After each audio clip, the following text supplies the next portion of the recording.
picture an evening of British wife swapping, and it's very difficult to do. Look, I'll take two imaginary couples, right? What's I call the first couple? Janet and John, right? What's you call the other couple? Nip and Fluff? No, I don't think so. Janet and John and Robert and Pam, right? Robert and Pam have decided to hold an evening's wife swapping at their lovely new home at the Open Crotch 32 Willow Crescent. They've sent out their invitations, 7 for 7:30, refreshments provided, at half time. That's when we'll change ends.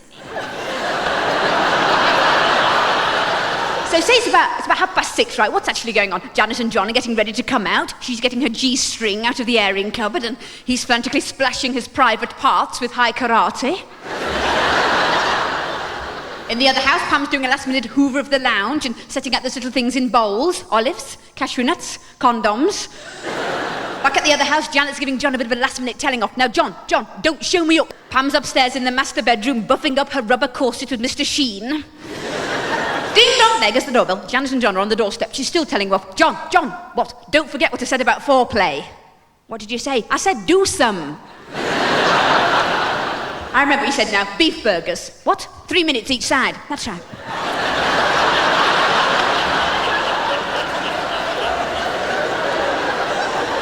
Ding dong, there goes the doorbell again. Pam goes out. Robert, can you answer the door?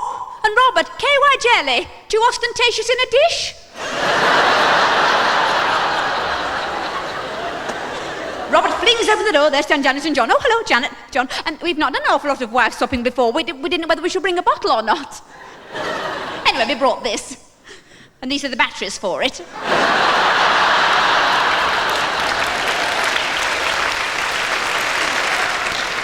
But then what do? Do they all go in the lounge and have a dry sherry? Can I tempt anybody to a low-fat crinkle? I beg your pardon? It's a crisp. Oh, I'm sorry, I thought we'd started.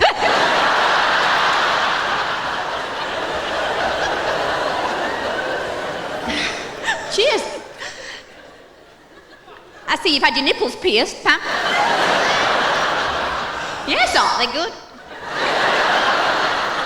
$8.99 on the indoor market. I was hoping later on perhaps your husband could rotate my sleepers for me.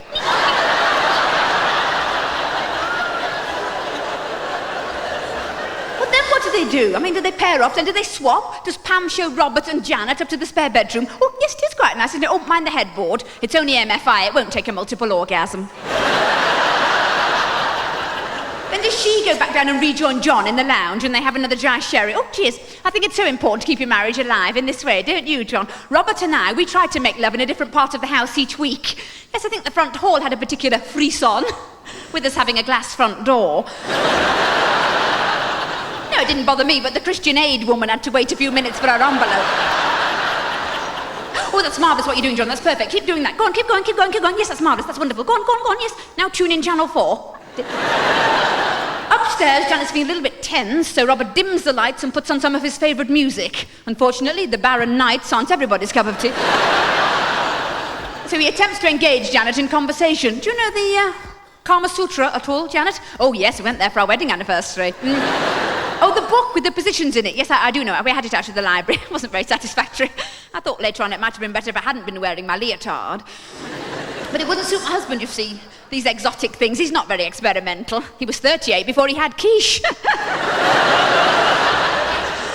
Back downstairs, John's trying to do his duty. Is there anything you particularly like, Pam? No, I don't think so. Is there anything you particularly don't like? Only beetroot. Well, is there anything I can do for you, John? What about a little bit of role-playing? That's always rather fun. Are there any sort of sexy, sultry sirens I could dress up and pretend to be, like Madonna or Marilyn Monroe or... I beg your pardon? Well, I can try. I don't know if I can do all the Beverly Sisters. There's something you can do for me, John. I'm very much turned on by men in uniform. Would you mind? I've got a uniform here. Would you mind just popping it on? Yes, go on, put it up. Now try the cap. Now try it without the lollipop. It might be better. Upstairs, Janet's being a little bit more relaxed and she's decided to give an impromptu performance of the Dance of the Seven Veils. Unfortunately, they haven't got any veils, and by the time she's unbuttoned the sixth bed jacket, Robert's rather lost interest. So she attempts to revive his flagging ardour with a spot of intimate hand massage. It doesn't go terribly well. Robert's not too keen, and to be fair to Janet, the last time she did anything like that, she was unblocking a sink.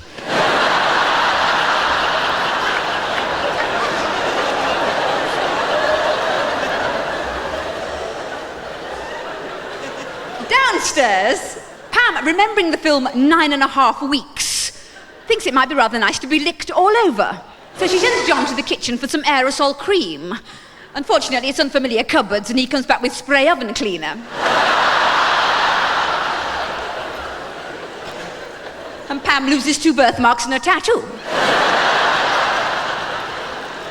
Upstairs, in a last-ditch attempt to get things going, Robert rips up all his clothes, tears back the bedclothes, and leaps naked from the dressing table to lie spread-eagled where Janet is lying. Unfortunately, she's moved aside to examine a copy of the Rosemary Conley hip and thigh diet. And Robert is lying face down on the bed, alone. As if this were not humiliating enough, the bottom sheet is brushed nylon. And this hooks onto his pubic hair. And Robert is pinned to the mattress, velcroed at the crotch.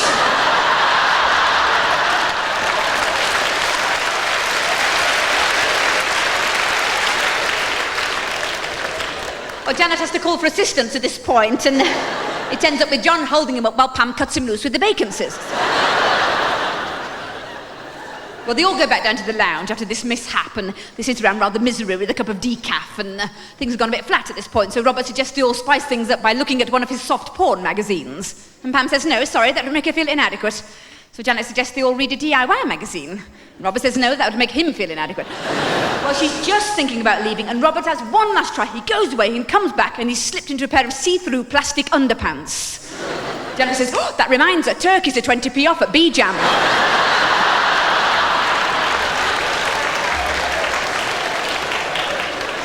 Well, she's just on the doorstep ready to leave, and Robert has one last go. He gets very, very romantic, and he starts to kiss her on the back of the neck. So, oh, that's very nice. I've never had the back of a neck kiss before. It's rather romantic. Yes, you can kiss my hand if you want to. Yes, go on, kiss the other one. Yeah.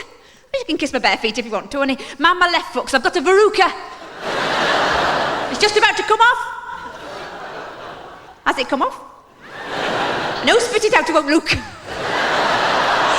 Oh, what a marvellous sensation. Well, you won't be able to top that. We may as well go home. Good evening.